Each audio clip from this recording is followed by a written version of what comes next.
There we go. Doors are open. People can come and join us now. Hi, Linda and Rich. Katie, awesome. People are joining. I am going to go ahead and drop a couple of links in the chat for all of you to check out.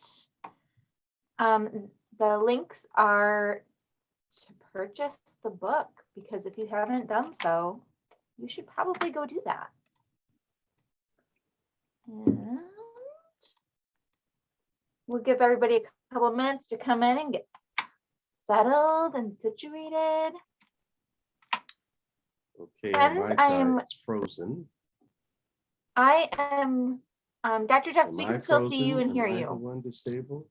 Oh, yeah, you are frozen You are frozen. like that. So we'll give Dr. Jelks a couple of minutes to see if maybe he can try logging in and logging back on. Sometimes that helps. Or you can also stop your video and restart it and see if that helps. Nancy's saying that she can't hear us. Jennifer, can you still hear me? I can. Okay. I can. Oh, there you go. Wait, Perfect. so we get rid of the. Let's see if I can. I'm gonna try to spotlight. There we go. Yay! Dr. Jelks, can you hear us okay now? Yes, I can. Okay, perfect. Well, good evening, everyone. Thank you so much for stopping by and joining us. This evening, we have Dr. Randal Jelks joining us in conversation with Jennifer Moss. They will be discussing Letters to Martin, Meditations on Democracy in Black America. And we're so excited. Dr. Jelks has been a long-time friend of the Schuler Books family, and we're just so excited to have him joining this evening. If you haven't already purchased your copy of Letters to Martin, you can do so at the links that I've dropped in the chat. That also gives you an opportunity to familiarize yourself with using the chat, because this evening, if you have any questions, Dr. Jelks would be happy to answer them. And you can drop those in the chat or in the Q&A. You'll see the little toggle at the bottom of your Zoom screen. And we will get to those towards the end of the session. So without further ado, I'm going to go ahead and introduce our conversationalist, Jennifer Moss, local host of NPR's Morning Edition at WGVU FM, is an award-winning broadcast news journalist with more than 2 decades of professional television news experience, including the nation's 5th largest news market. She's worked as both news reporter and news anchor for television and radio in markets from Grand Rapids and Kalamazoo all the way to San Francisco, California. Jennifer, thanks so much for joining us tonight. It is a pleasure to be here. I'm very excited, and congratulations, Dr. Jelks. What an exciting day. Thank you. Thank you. Wonderful. And so without further ado, Dr. Randal Jelks is a professor of African and African American Studies and American Studies at the University of Kansas.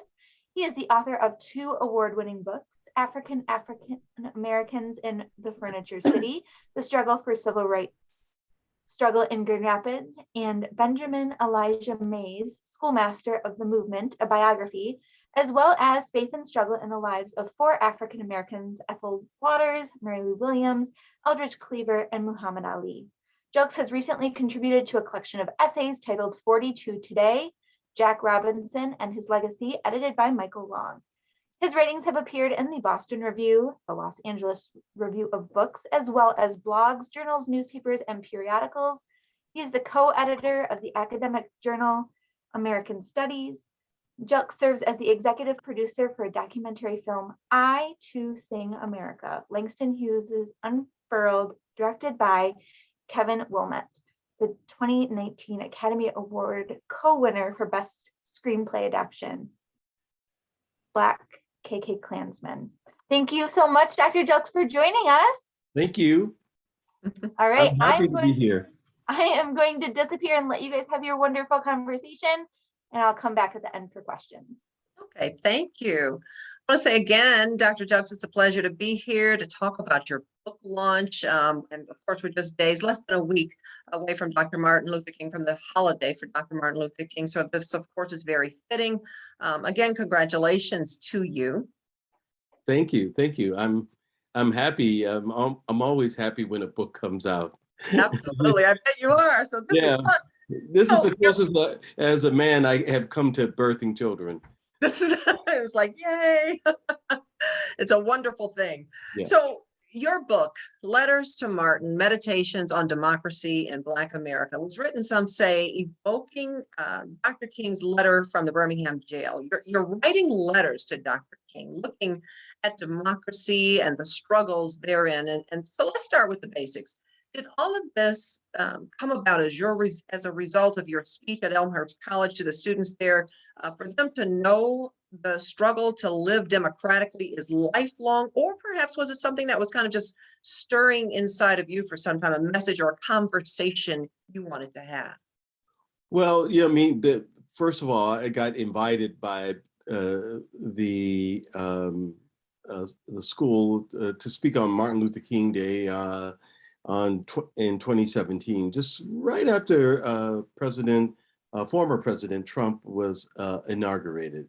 And I wanted to say to the students, many who seemed upset, I did a little homework about what the student body was feeling at the time.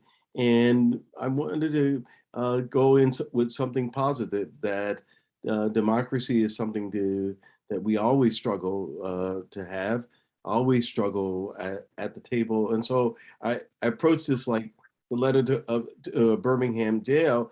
In the Birmingham jail, I approached it as, well, I'm going to write a letter to the students and talk to them in that form. And students really appreciated that. And I said, well, that's a good idea. Maybe I should do this even further. And so Yeah. I extended it toward writing a book, because I thought it allowed us to step back, take a step back and reflect and pause. That's why it's called a meditation.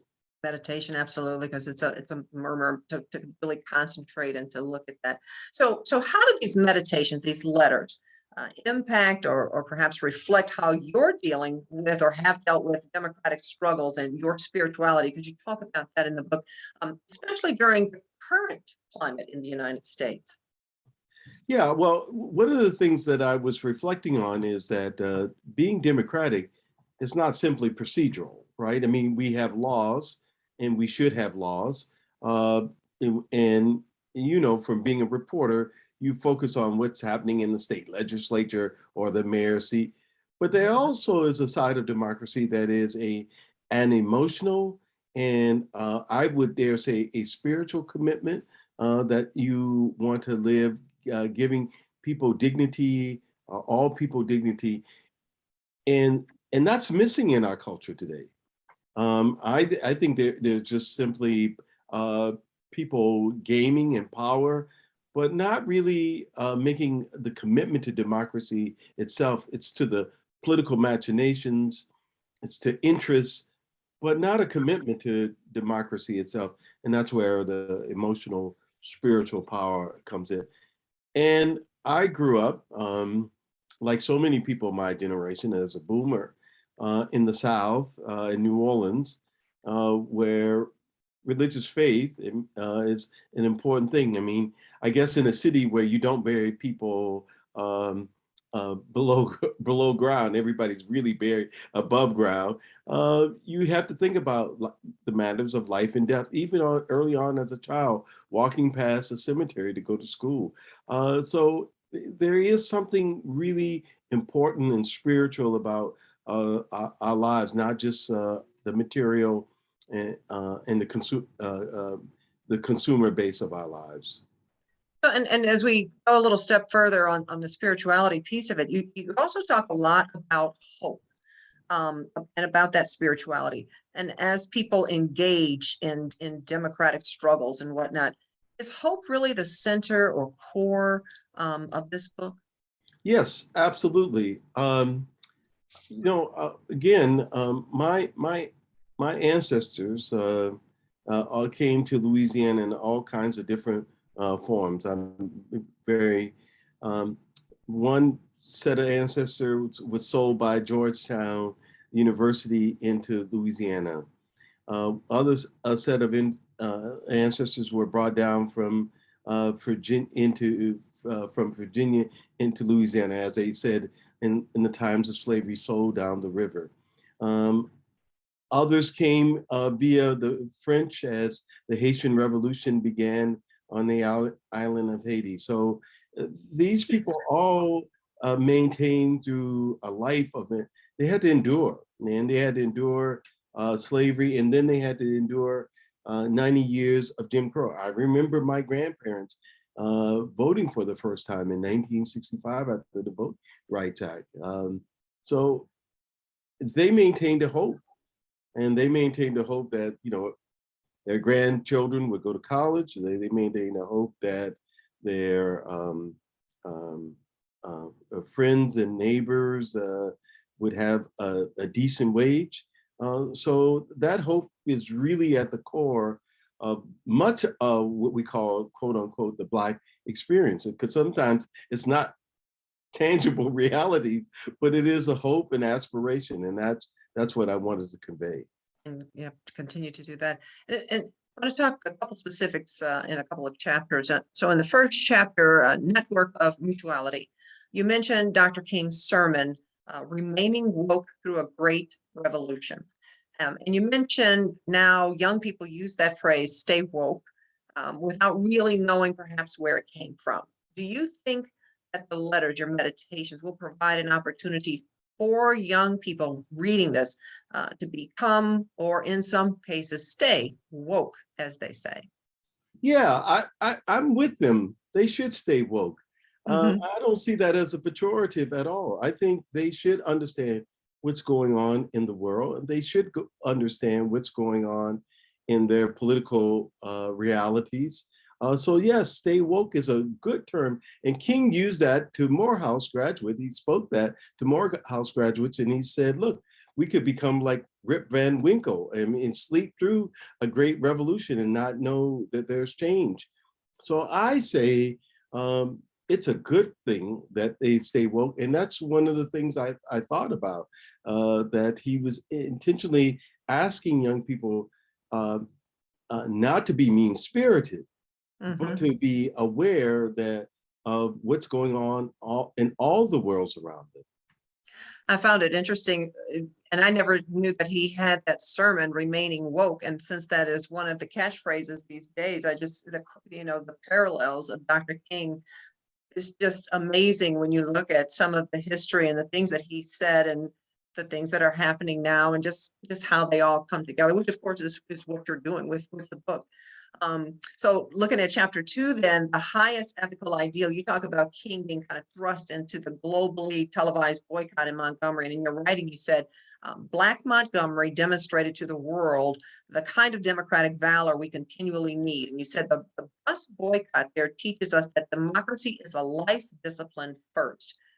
Would you say that perhaps for today's protesters, democracy is a life discipline first? Are people learning from Dr. King?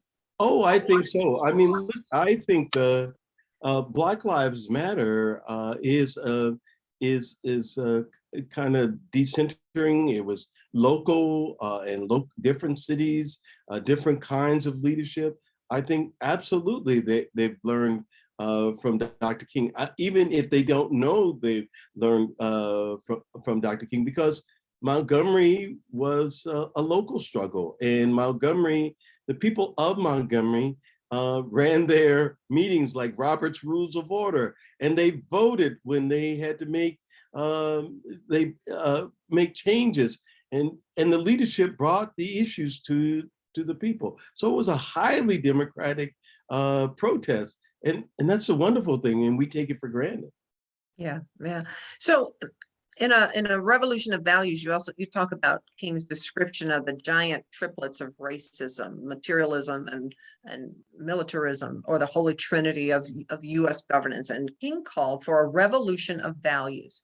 You mentioned later that revolution of values, like his phrase, content of our character, can easily be muddled, twisted, kind of to uphold the status quo. Is our nation, in your opinion, in any way considering or moving toward a revolution of values or a renewing of the mind, as you were talking about? No, I mean, that's why I wrote it. That's what I thought. To I bring don't that to think the so. point, right? I don't think so at all. I think that uh, that society is that we're not taking the time to step back and reflect. We're not taking the time to think about what is it that we really want to promote. What's been going on in our society among not all news media, but the kind of major networks. It's yelling at each other. I mean, it's everything seems like sports radio to me when a guy calls in and says, yeah, yeah, yeah.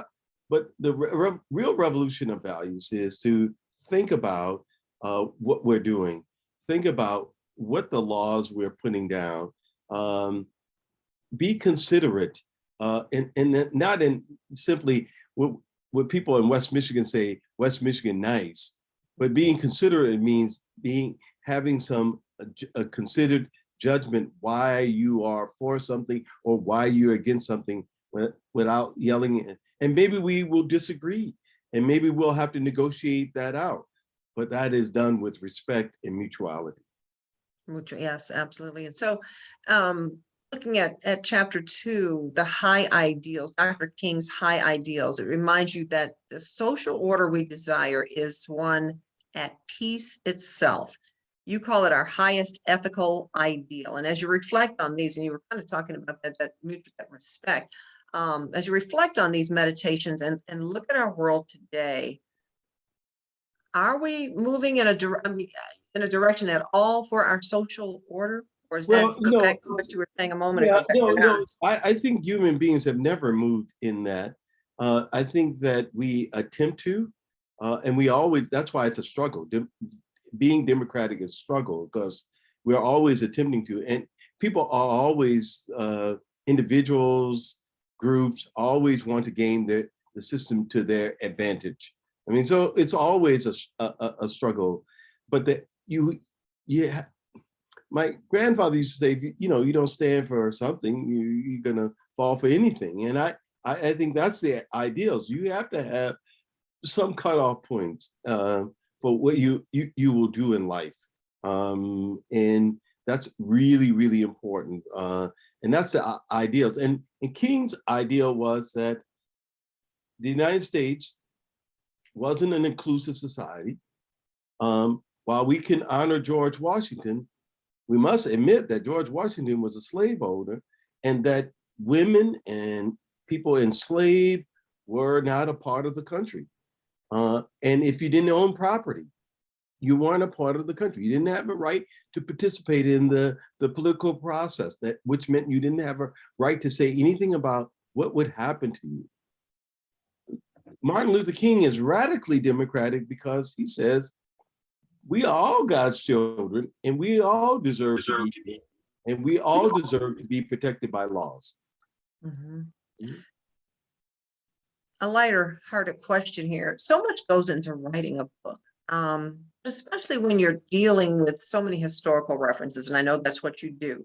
But your music selection, your quotes are amazingly succinct, filled with, such a connection to your thoughts and to the words. How did you find, I'm always like curious, those just an oddball question, but those particular songs to quote from old school to new, was that part of the emotion and feeling that came from writing this series of letters and meditations, as like writing to Dr. King? I mean, how did you come upon some of those particular songs? Because they correlate very well with, at the beginning of every chapter, what you're talking about. Well, I'm still a kid at heart, and I'm still listening to all kinds of music. I can thank my son when he was 13 years old. He took me around New York to a hip hop tour. So I visited every spot, and he said, well, that's where Nas was born, Dad. And that's what this one was. And so I got your first-hand tour there. Right, that's right. I got a first-hand tour. One of my friends who lives in New York who works in city government said, I've learned something from a 13-year-old that I never knew about myself.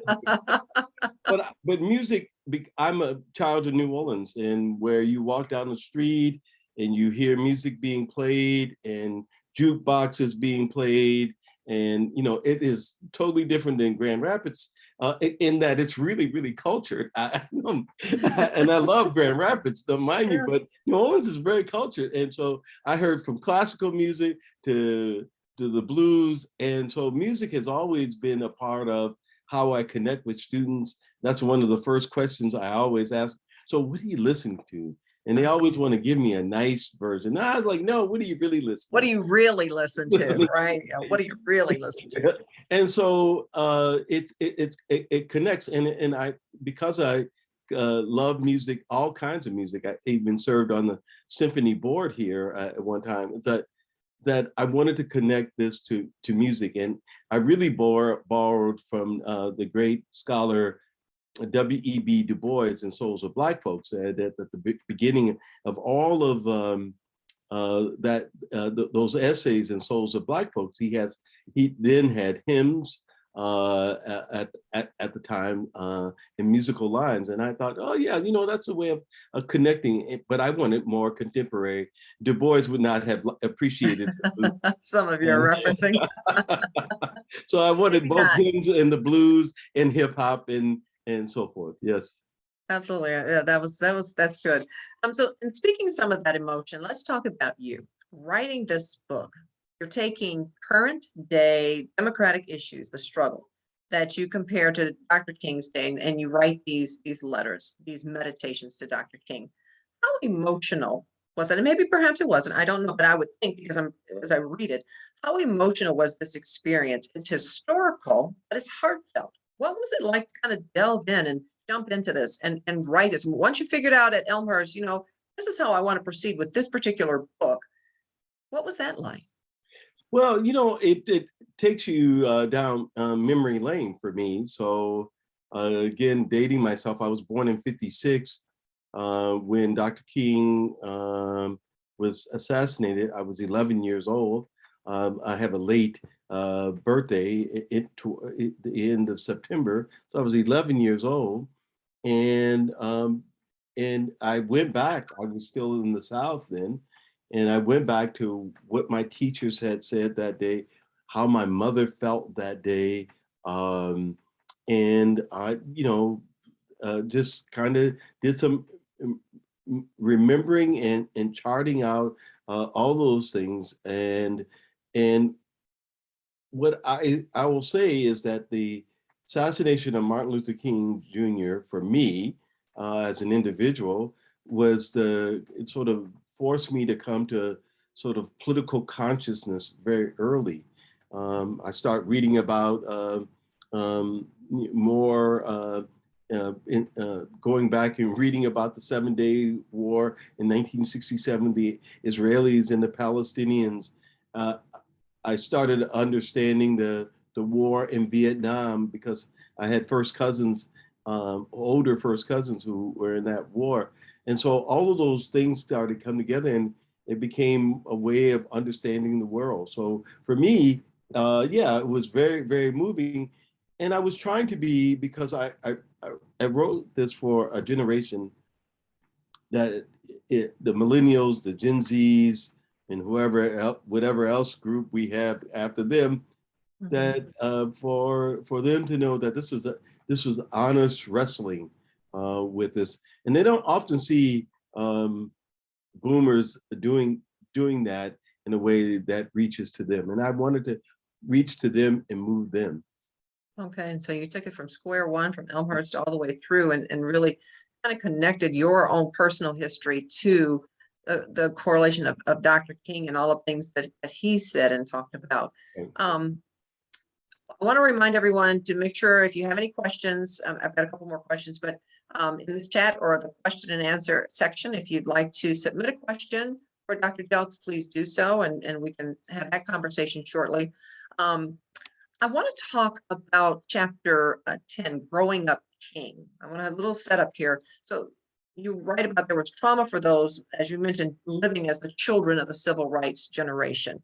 You talked about witnessing that volcanic overflow of a violently changing society and the number of things from the era, including, eventually having the Dr. King holiday. But you talk about King's political commitment, liberating the people you love. You stated too many who grew up in King's shadow believed that they could bypass full political commitments. And toward the end of that particular chapter, you state the lesson learned is that we are all responsible for facing and recalibrating our political realities. And you offer Dr. King's commitment. He has a long list of things that he's like, if I did this and that, and he notes that this is how democracy stays alive. As you reflect on your writings in this book, as we were just talking about how emotional and what you put into it, your letters to Dr. King, in your thought process, do you think democracy will stay alive? Well, it's always a tricky thing. Historically, being a historian, I know that democracies come and go. My hope is, that's why I wrote this book. My hope is that we keep it alive. That it's still, in my opinion, monarchies are pretty iffy. You get one good king, and then you get 50 years of bad monarchs. So I'd rather stick with mediocre presidents at times and great presidents that we choose. And I would rather see a system that we choose to create, not to overwhelm us and not to be based in race or anything like that, that we choose and that we work together to argue about. Just like the city of Grand Rapids is going to have a new police chief. Everybody should go out and listen to what these people have to say. They'll be in charge of an important aspect of government. Will they say, I'm also for communities helping to police themselves, not just the kind of old-fashioned policing where we just sort of like driving like the old television show Dragnet or Adam 12 in a car and pull up, but rather that having conversations, what's the best way to police our own selves and our own neighbors? Because that's what the meaning of self-governance means, is to be able to participate in our own governance of ourselves. And so you wrote the letters to Dr. King, meditated on that history and present day. Looking at Dr. King's legacy then, as we approach his holiday coming up next week, to help folks navigate and or empower Blacks for democratic struggles of this day, that's your message? Yeah, partly that's my message. First of all, Dr. King, that holiday represents not just Martin Luther King Jr. And I really want to say it represents all the people, the unsung and the sung people who participated in the struggle to make the United States more fully democratic. I always liked Martin Luther King's Nobel Prize acceptance speech. He says, "I accept this on behalf of, millions of people, millions of Black people in the South, Negroes as the nomenclature was then. And I accept that on the behalf." And knowing a little bit about his life, he knew that there were other leaders, there were other important voices that differed in his own. So that this Martin Luther King Day is about all those people too. It's not just about the individual, although, Coretta Scott King advocated that. What she had in mind is that Rosa Parks is as much as that day, Fannie Lou Hamer is as much a part of that day. The great lawyer Pauli Murray is as much a part of that day. King Day represents all of us and all the men and the women. And you remember the civil rights movement went off with teens and children. We forget in Birmingham, the Children's March, that everybody got to participate. What more democratic could that be? And we need to highlight that. That's really democratic. the kids that went to jail just like their parents went to jail in a struggle to make the country better. Are you excited about the prospects of your book reaching people and getting that message out? I mean, it's got to be an exciting to be an author of such a book to, encourage involvement and a democratic process. Well, yes, I'm hoping that it engages a conversation. Mhm. I am in academic circles all the time, and I hear, these highbrow theorists talk about democracy, and I think, real democracy came from sort of Black proletariat, working folks who went to church on Sunday and who went to the bars on Saturday. But whatever they did, they understood that something important needed to happen and occur to make it a more expansive country for all of us. We forget the United States is so diverse today because of the 1965 Immigration Act, which was led by Senator Hart out of Michigan. It was a piece of civil rights legislation, and that all countries were welcome to the United States. It used to be just Northern European was highlighted by the 1924 Immigration Act. Now we could see people from Asia, the African countries, all of the Asian countries. Now we can see people from a variety of places forming the United States, and it changed the whole census pattern. So those are great things, and we forget that those came out of the protests of people who were protesting segregation on buses, but also segregation on immigration. And this is what's so important. Okay, and your book calling attention to all of that. And now we're so excited for you. And again, congratulations on your launch. We're going to go to Samantha. Samantha, do you have any questions for us from the audience? I do. I have one from Michael. Good evening, Michael. Randall, a question from your former Ottawa Hills neighbors. How do you think Dr. King would fare in these post-January 6th political times? What would he be doing, saying, and organizing? Well, I mean, like everyone else, he would be shocked, right? One, the March on Washington, where 300,000 people gathered, went on without incident. It was respectful. It was in front of the Lincoln Memorial. So I'm sure he would be shocked like it. But he also warned us of the kind of corrosive part of cynicism taking place in American democracy. One of his famous talks given at Riverside Church was called Beyond Vietnam, and he was pointing to not just the Vietnam War, which he was critical of, but the corrosive effect that cynical politics might have in American life, and January 6th proved that. And tell Mike hi. Perfect. What are you currently reading?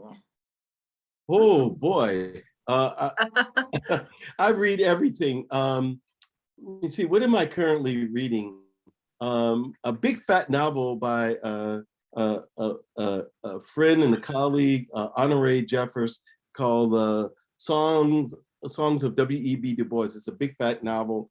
I'm reading a lot of fiction because I read so much academic stuff because I edit an academic journal. So I try to read a lot of fiction. I'm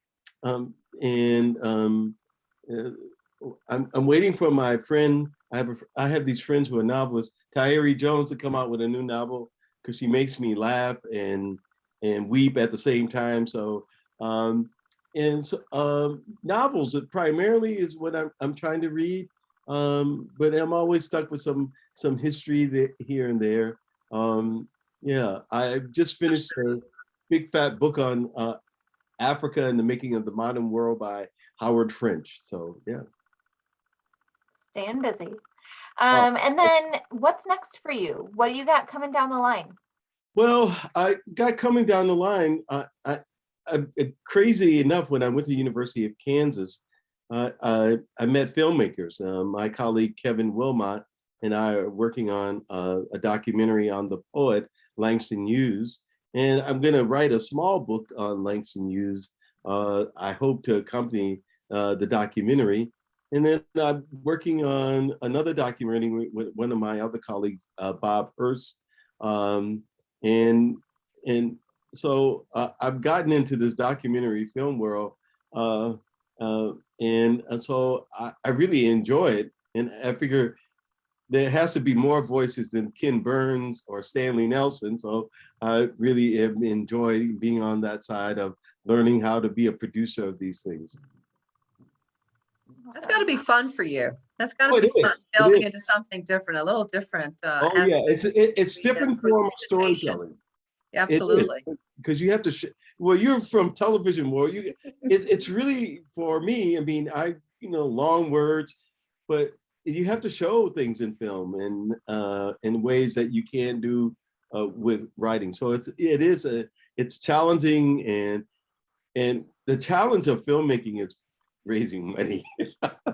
Absolutely. Absolutely. But it does tweak your creative side. I mean, it Yes. allows you to do some other types of creativity. I Yes. mean, writing is one, but then when you have to write the pictures and make it all fit. Yeah. Yeah. And I That's think fun for one of you. these days I'm going to try my hand at a novel. Good for you. Yeah. So what's your, I'm going to ask if anybody has any other questions. We probably got one or two more questions on our end, and then we'll probably wrap things up. So feel free to drop your questions in the chat or the Q&A at the bottom of your screen. So what is your process when you sat down to write this particular book? What was your process in compiling your information? Well, when I write, period, is I give myself a word limit a day of 150 words. Now, people say that's a paragraph. Some days it's hard to get a paragraph out. And so I try to give myself 150 words. Some days I'm just, flowing, going through it. And then some days it's like, I'm at 139. Can I make it 11 more words? So I try to do it steady. I try to explain to my students it's better to do a little bit at a time than try to do, like I'm going to take all of Saturday and write. You won't. You'll wind up wanting to do something else. So I try to do it steadily in the morning after I come from the gym. Like I try to put that in the same context as the gym. Do your writing, and then I prep for class. How long does it take? I just want to jump in real quick, Samantha. How long then does it take to write? If you're writing 150 words, that's your process. Yeah, well, some days it's better than others. I mean, you actually go past. I mean, I may write 2 or 3 pages, but some days it's just tough. Yeah. So I try to make it realistic and small, bite size, and steady, doing it steadily, and soon enough, you'll have. It may not be the greatest draft, but you'll have a draft. And the art of writing is rewriting. You go back and read what you wrote and you go, oh boy, that sucks. Start over. Oh, well, but there's a gem in there. There's a gem of a paragraph or whatever. And, you keep plugging away at it. Awesome. We have a question from Jennifer Morrison. Hi, Jennifer. I've recently read that most of our productive years are between the ages of 60 and 80. Are you finding that true for yourself? And how do you find time to do all that you are doing? I'm crazy. I just think you get up in the morning and you try to do the things you're doing. I've always tried to multitask, sometimes successfully, sometimes unsuccessfully, but I think that you make room for what you want, you make room for the things you desire, and my spouse, my children, they all are quite busy people. So we just live in a busy household and catch each other as we see each other and make time and make appointments with each other now. Isn't that fun how that happens? It Yeah. is. Absolutely. Great. So, Dr. Jelks, I know you have a busy calendar in the upcoming weeks. Is there any other places that people could catch you in the next couple of days? Oh yeah, I'm doing Grand Rapids has a wonderful book community, and and I go way back with Schuler's, so I even work for Schuler's and so forth. But I will do a book talk virtual like this in Detroit at Source Booksellers, and then I will do two public events. One at We Are Lit GR at the African American Grand Rapids African American Museum. Books in Mortar on Sunday, another public event. Then I will be back in Lawrence, and with my friend Kevin Wilmot, we'll do a virtual talk for the Raven Bookstore. And I'm all the way into February in DC, virtual Busboys and Poets, novel books in Memphis. So it's really, it really is quite. So you're not busy at all, is what you're telling us. You've And then got I gotta plenty of teach time on to do that. all of the things. I got to teach. In addition, I have to teach as well. You're making me tired. I know. Yeah. Great. Dr. Jelks, where do people find this information if they want to check you out? You can randalmauricejelks.com. You can always just Google me too. At the University of Kansas as well. So I'm easy to find. Wonderful. Well, I want to thank both of you for joining us this evening. This has been wonderful. It's been wonderful to hear you both talk. This was our first event of the year, so I'm excited for that. It's just great. And thank you everyone that tuned in to watch. Don't forget to grab your copy of Dr. Jelks's new book, Letters to Martin. I dropped links to that, but you can always go search those on schulerbooks.com and nicholasbooks.com as well. Well, thank you so much. I signed books at the store today, at the 28th Street store. I went in. Perfect. They didn't tell me, but that's fantastic. I'm glad. So get your books. You can come head over to Schuler's. Signed. Oh, I'll catch you, Jennifer. I'm just playing. It's been a wonderful conversation. Congratulations again. Thank you, Jennifer, for willing to host this. I really greatly appreciate it, and I greatly appreciate Schuler's in Lansing, Okemos, and also Nicola Books, because they've been always wonderful to me. Thank you. Wonderful. Thank you both so much. You can't hear the claps. I'll clap for you. Have a wonderful, nice night, everyone, and we will see you next time. Thank you. Bye-bye. Thank you. Bye-bye. Bye-bye.